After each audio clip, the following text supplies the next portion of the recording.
Hello. हम बात करने वाले हैं डायगोनलाइजेबल ऑफ मैट्रिक्स के कुछ इंपॉर्टेंट क्वेश्चंस जो सीएसआईआर एंड आईआईटी जब में आए हुए क्वेश्चंस हैं। तो कैसे शॉर्ट ट्रिक्स हैं उन क्वेश्चंस को सॉल्व करने वाले हैं। और अगर एग्जाम में आपको क्वेश्चन सब्जेक्टिव वे में लिखना है किसी भी एग्जाम में तो कैसे सॉल्व करेंगे, दोनों तरीके हम देखने वाले हैं। लेकिन जो मैंने आपको पहले कंसेप्ट बताए थे डायगोनलाइजेबल के, कुछ 9-10 पॉइंट्स बताए थे, वो पॉइंट्स आपको दिमाग में ऑलरेडी होने चाहिए कि क्या क्या पॉइंट्स उसके लिए इम्पोर्टेंट है। ठीक है, तो हम स्टार्ट करते हैं क्वेश्चंस।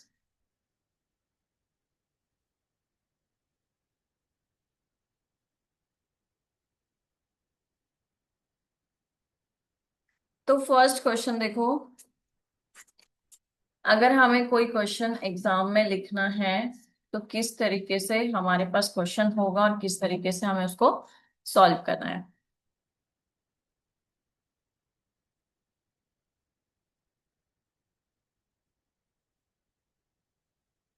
मैं क्वेश्चन लिख रही हूँ दैट द मैट्रिक्स, एक मैट्रिक्स आपको दे रखी है ए -9 4 4 -8 3 4 -16 8 एंड 7। ये आपको कोई मैट्रिक्स दे रखी है और आपको चेक करना है कि ये डायगोनलाइजेबल है या नहीं है। Right. And also find the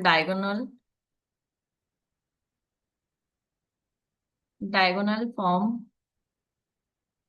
end a diagonalization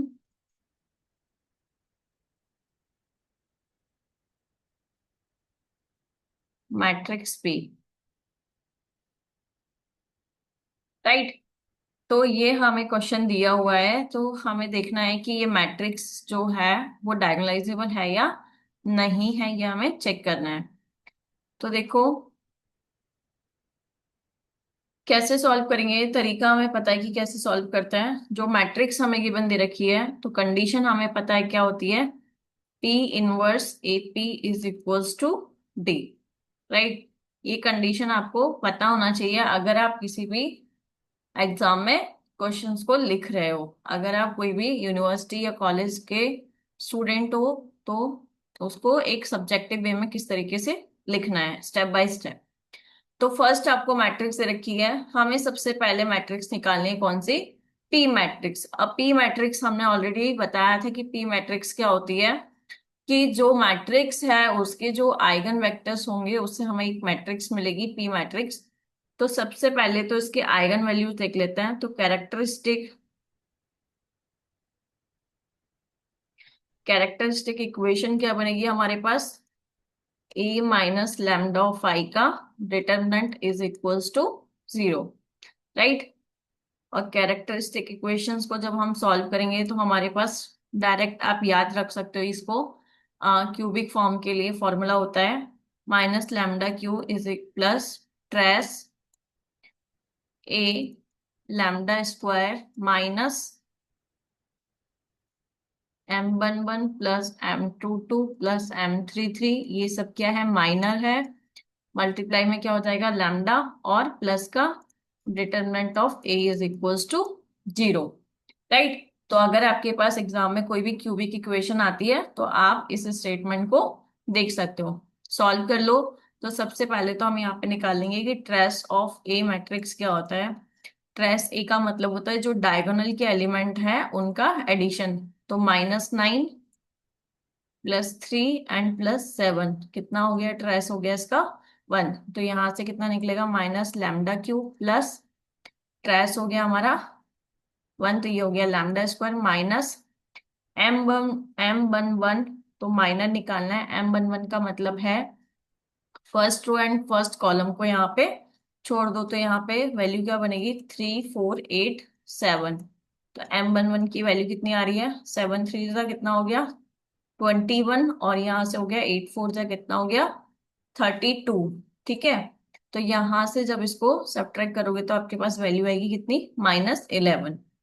M22 यहां से निकालेंगे तो M22 की वैल्यू कितनी बन रही है, देखो M22 का मतलब second row and second column को यहाँ पे छोड़ देंगे तो वैल्यू बनेगी -8, 4, माइनस का 16 एंड 7, राइट। तो यहाँ पे इसको सॉल्व करोगे तो ये हो गया माइनस का 56 और ये हो गया हमारा प्लस का 64। तो सॉल्व करोगे तो इसके पास वैल्यू कितनी आएगी आपके पास, M22 की 1। M33 की वैल्यू निकालोगे तो third row and third column, तो यहाँ से वैल्यू बनेगी -8, 3, -16 और 8। तो इसको जब सॉल्व करोगे तो M33 की वैल्यू आएगी 5, राइट। तो वैल्यू पुट करो, कितना हो गया, -11 + 1 + 5 मल्टीप्लाई ऑफ लैम्डा प्लस, अब क्या निकालना है, डिटरमिनेंट ऑफ ए निकालना है। तो यहाँ से डिटरमिनेंट ऑफ ए निकालना मैंने ऑलरेडी बताया था, मेरे आई टैब पे जाके आप चेक कर सकते हो। तो यहाँ से डिटरमिनेंट हमारा कितना आ रहा है, प्लस का 3 इज इक्वल्स टू 0। सिंप्लीफाई करोगे तो ये आएगा -λ³ + λ²। यहाँ से कितना बनेगा, ये हो गया कितना, प्लस का 6 और ये हो गया माइनस का 11, मतलब प्लस का 5 lambda plus 3 is equal to 0। Minus को मल्टीप्लाई कर दो, ये हो गया λ² -5 लैम्डा -3 इज इक्वल टू 0। अब ये कौन सी, इसके फैक्टर्स क्या होंगे, एक फैक्टर बन जाएगा इसका λ+1, λ+1 एंड λ-3, ठीक है। ये इसके फैक्टर्स हो जाएंगे। तो यहां से इसको हम सॉल्व करेंगे तो लैम्डा की एक वैल्यू मिल रही है -1, -1 और 3। तो ये जो तीन वैल्यूज है हमारे पास, ये इसकी क्या कहलाएंगी, आइगन वैल्यूज, राइट। अब lambda is equal to 3, lambda is equal to -1 और 3 के लिए हमें क्या निकालना है, इसके आइगन वेक्टर्स निकालने हैं। तो देखो आइगन वेक्टर्स जब आप निकालोगे यहाँ पे, तो लैम्डा इज इक्वल्स टू 3 के लिए जब हम निकालेंगे तो हमारे पास कंडीशन क्या बनेगी, A-3 I multiply x is equals to होता है 0। तो सॉल्व कर लोगे, ए मैट्रिक्स में से क्या सब्ट्रैक्ट करना है, यहाँ से मैं बता देती हूँ। एक माइनस का कितना है 9 और यहाँ से बनेगा -3, हो गया -12, 4 एंड 4 -8 एज इट इज, 3 और ये हो जाएगा -3 तो कितना हो गया 0, 4 एज इट इज, -16 ये हो गया 8 और 7 -3 कितना हो गया 4, मल्टीप्लाई हो गया x1 x2 x3 is equals to 0 0 0। जब आप इसको सॉल्व करोगे, ट्रांसफॉर्मेशन लगाओगे तो आपके पास जो लैम्डा इज इक्वल्स टू 3 है उसके लिए आइगन वैल्यू, आइगन वेक्टर्स कितना आएंगे, x1 x2 x3 is equals to क्या बनेगा यहाँ पे 1/2 0, सॉरी 1/2 1/2 एंड 1, राइट। तो इसी तरीके से लैम्डा इज इक्वल्स टू -1 के लिए निकालना है, -1 के लिए निकालना है। तो इसके लिए हमारे पास जो आइगन वेक्टर्स आएंगे वो कितना आएंगे, 1/2 1 एंड 0 और दूसरा आइगन वेक्टर आएगा हमारे पास कितना, 1/2 0 और 1, राइट। अब ये तीन आइगन वेक्टर्स आ गए, इन तीनों आइगन वेक्टर से हमारे पास एक पी मैट्रिक्स बनेगी। वो पी मैट्रिक्स क्या है, फर्स्ट के लिए हमारे पास आइगन वेक्टर थे 1/2 1/2 और 1, सेकंड के लिए क्या थे 1/2 1 एंड 0 और थर्ड के लिए क्या थे 1/2 0 एंड 1। ये हो गई आपके पास पी मैट्रिक्स। पी इनवर्स निकाल सकते हो, पी इनवर्स एपी। तो यहां से इसका पी इनवर्स निकाल लेना, 1/2 1/2 1/2 1/2 1 0 1 0 1 इनवर्स ए मैट्रिक्स आपके पास कितनी है, यहाँ से फर्स्ट चेक कर लेना इधर से, -9 4 4, ठीक है। और ये हो गया हमारे पास -8 3 4 -16 8 एंड 7, राइट। और मल्टीप्लाई में कितना है पी, तो पी कितना है आपके पास 1/2 1/2 1/2 1/2, 1 0, 1 0 1। राइट, जब आप इसको सिंप्लीफाई करोगे तो आपके पास वैल्यू क्या बनेगी? 3 0 0 0 -1 0 0 0 और -1। राइट, ये सॉल्व करने के बाद आपके पास ये वाली मैट्रिक्स आने वाली है, जो हमारे पास क्या है, इसकी डी मैट्रिक्स। राइट, तो इससे हमें पता चल गया कि ये मैट्रिक्स हमारे पास क्या है, डायगोनलाइजेबल है। क्यों? क्योंकि इसके तीन हमारे पास आइगन वैल्यूज है। डायगोनल के एलिमेंट के अलावा सारे एलिमेंट 0 0 है, और डायगोनल के एलिमेंट हमारे पास कितने मिल गए? 3 -1 एंड -1, जो कि हमारे पास क्या है, डिस्टिंक्ट। तो ये तरीका है, अगर आपको एग्जाम में फुल टाइप से क्वेश्चंस लिखना है कि कैसे इसको स्टेप बाय स्टेप करना है, तो ये इसको तरीका हमें यूज करना है। अब देखो, अगर आपके पास किसी कॉम्पिटिटिव एग्जाम में क्वेश्चंस आ रहे हैं, तो किस तरीके से क्वेश्चंस बनेंगे वो हम देख लेते हैं। ये आईआईटी जैम में आया हुआ क्वेश्चंस है जो मैं डिस्कस करने वाली हूँ। Let P be a matrix, P be a matrix of size, of size 3 × 3 with eigenvalues, with eigenvalues 1, 2 and 3, right? So then P is, ये हमसे पूछा जा रहा है, तो ऑप्शन ए दे रखा है, neither invertible nor diagonalizable. Option B हमें दे रखा है क्या? Both invertible and diagonalizable. C option हमें दे रखा है इन्वर्टेबल है but not diagonalizable, and D option हमें दे रखा है यहाँ पे not invertible but diagonalizable. Right, अब देखो कि जब हमें चेक करना है कि सबसे पहले तो हमें मैट्रिक्स दे रखी है, मैट्रिक्स 3 × 3 की, और उसके आइगन वैल्यूज हमें दे रखे हैं 1 2 एंड 3।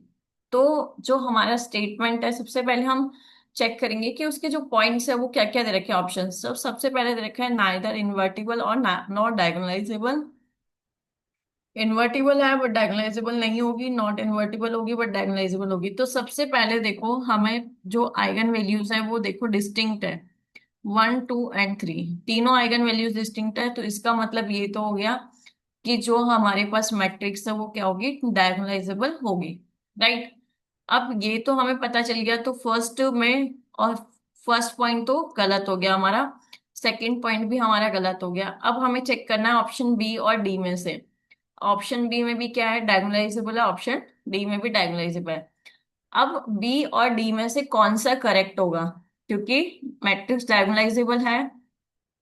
सेकंड पॉइंट हमें दे रखा है कि इन्वर्टिबल। अब कोई भी मैट्रिक्स इन्वर्टिबल कब होती है, जब उसका डिटर्मिनेंट क्या होगा, नॉन जीरो होगा। तो डिटर्मिनेंट क्या होता है, जो आइगन वैल्यूज है उसका प्रोडक्ट होता है। तो इसको जब हम सॉल्व करेंगे तो इसकी वैल्यू कितनी आएगी, डिटरमिनेंट की 0, सॉरी 6। तो डिटरमिनेंट इसका 6 है और डायगोनलाइजेबल भी है, तो इसका मतलब क्या हो गया कि जो मैट्रिक्स है वो इन्वर्टिबल भी होगी और डायगोनलाइजेबल भी होगी। राइट, क्यों होगी? क्योंकि यहाँ पे जो डिटरमिनेंट है वो क्या है, नॉन जीरो है, नॉन सिंगुलर है। तो इस तरीके से हमें चेक करना है कि किस जो कंडीशंस पॉइंट्स आपको पता होने चाहिए। नेक्स्ट क्वेश्चन है आपके पास, which is the following is true। ठीक है, क्वेश्चन दे रखा है, the matrix, the matrix 1 0 1 2 is not diagonalizable। Right, is not diagonalisable. ठीक है, अब ये हमें फर्स्ट पॉइंट दे रखा है। सेकंड पॉइंट क्या है हमारा? ऑप्शन ए बी सी मान लो, या आप उस तरीके से मान लो।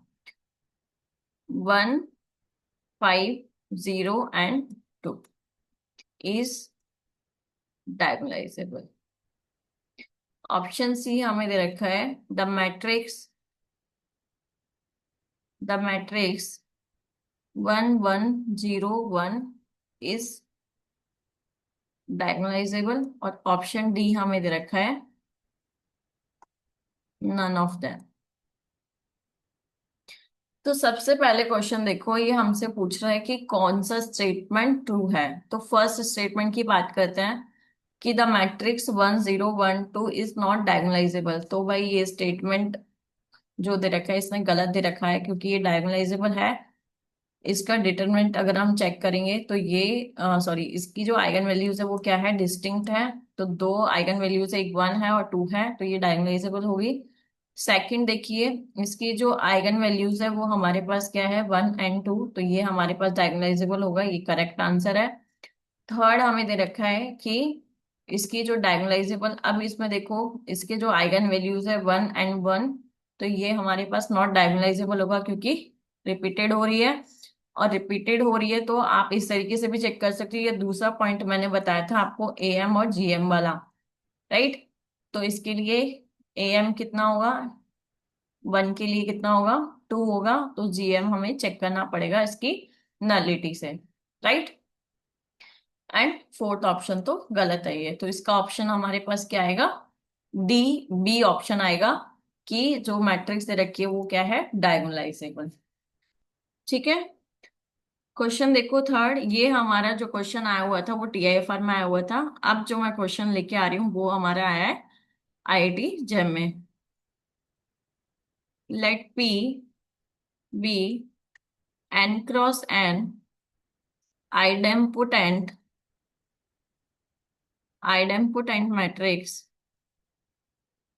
matrix that is p square is equals to p, which of the following is false?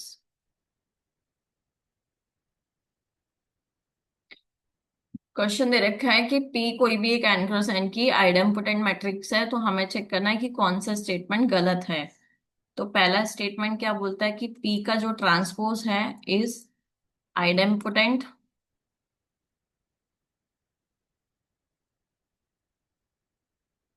Option B दे रखा है the possible eigen values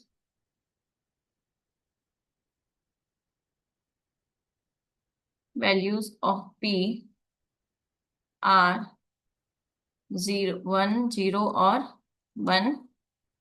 option C दे रखा है हमें the non diagonalisable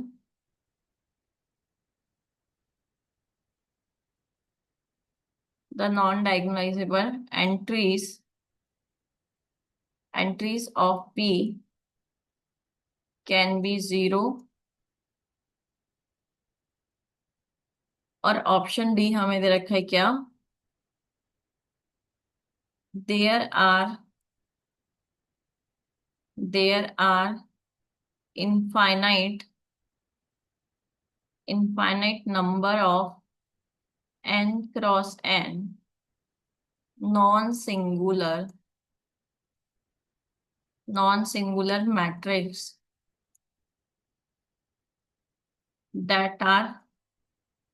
that are idempotent।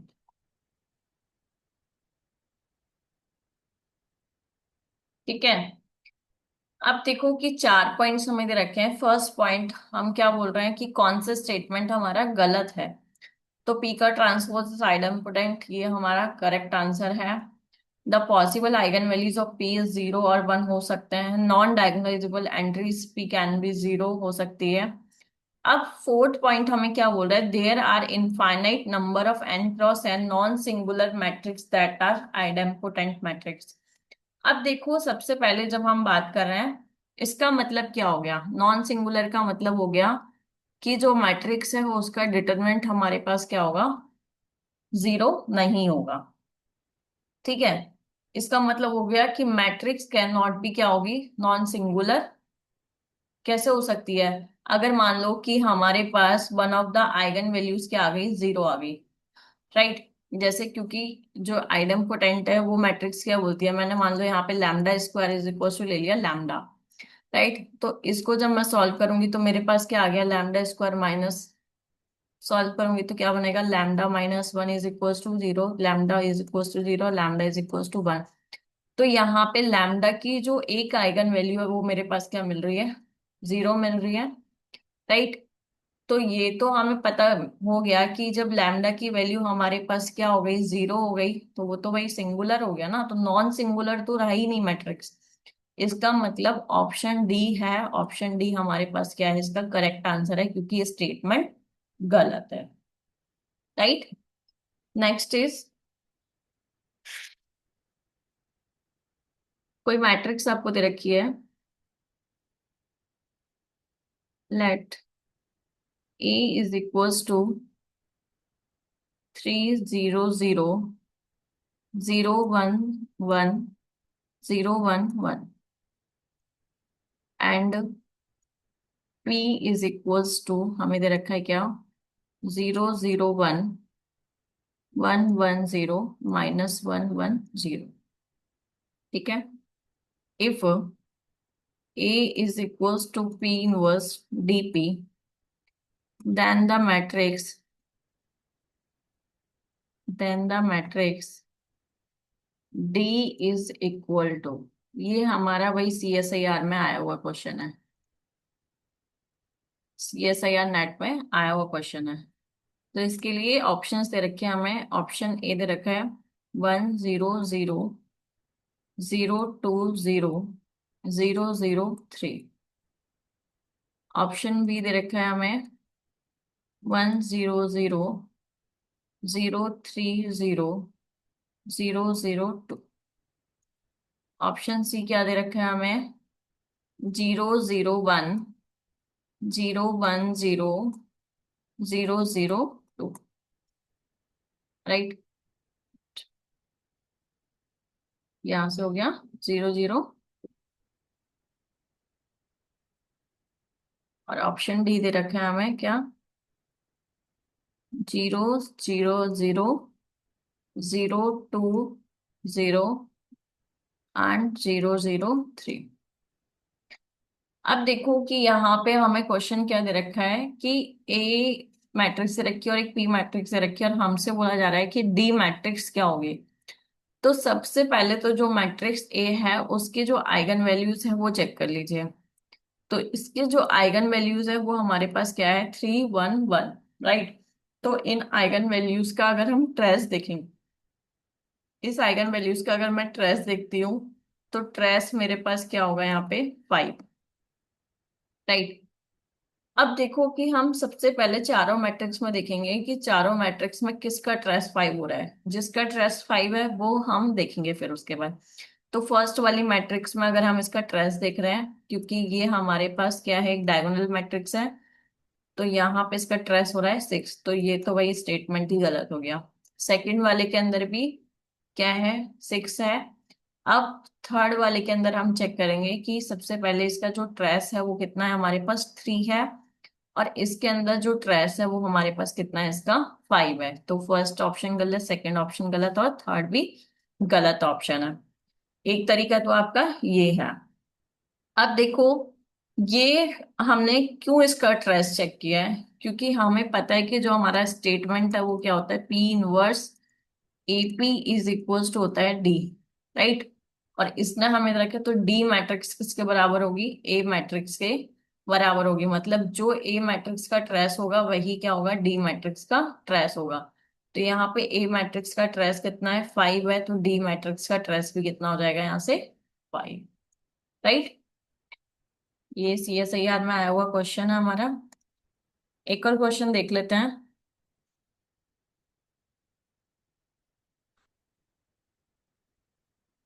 Which of the following matrix matrix is matrix is diagonalizable over R. Right, ये भी हमारा CSIR में आया हुआ क्वेश्चन है।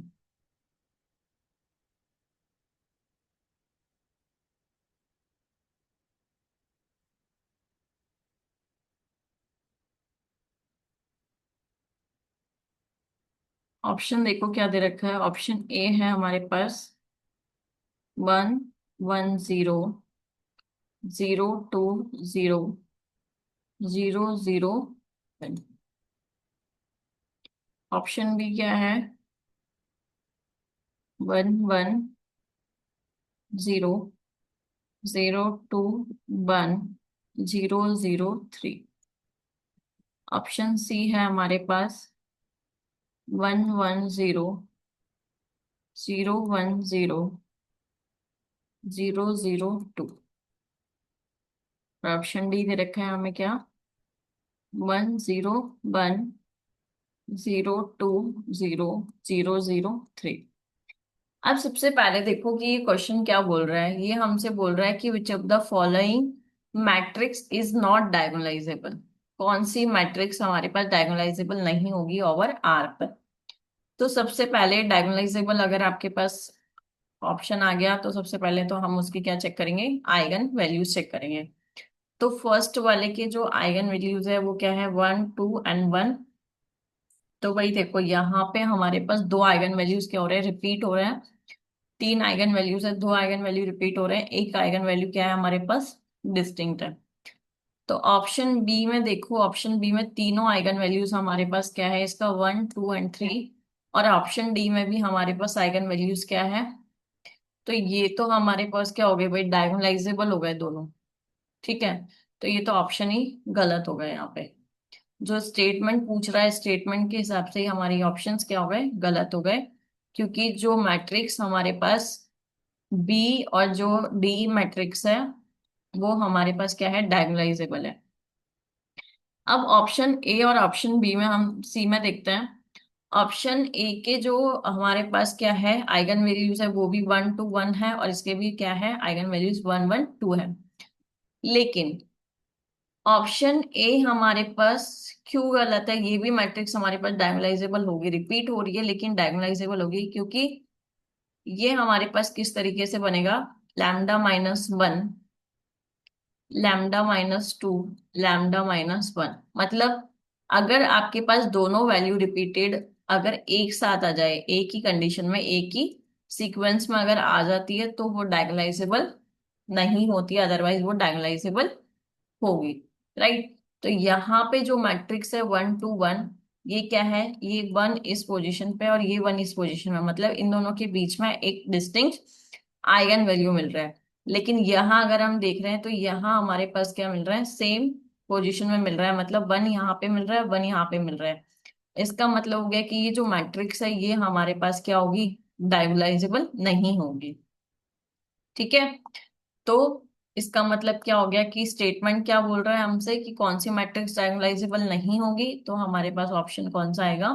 सी। ऑप्शन सी हमारे पास डायगोनलाइजेबल नहीं है। क्यों? क्योंकि जो मैट्रिक्स है, मैट्रिक्स का हमारे पास क्या आ रहा है? आइगन वैल्यूज रिपीट हो रही है। और आइगन वैल्यू रिपीट होने के मतलब इसका मतलब हो गया कि दोनों की जो पोजीशन है वो एक साथ एक ही कंटिन्यूटी में चल रही है। तो ये तरीके हैं इसको सॉल्व करने के। तो देखो अभी तक जितने भी हमने क्वेश्चन सॉल्व किए हैं सब में जो हमारा कंसेप्ट यूज हुआ है वो कौन सा यूज हुआ है? कंसेप्ट डायगोनलाइजेबल के लिए आइगन वैल्यूज चेक करो, AMGM चेक करो। ठीक है, ये हमने कंसेप्ट इसके यूज किया और ये सारे क्वेश्चंस हमारे एग्जाम्स में आए हुए हैं। तो थैंक यू।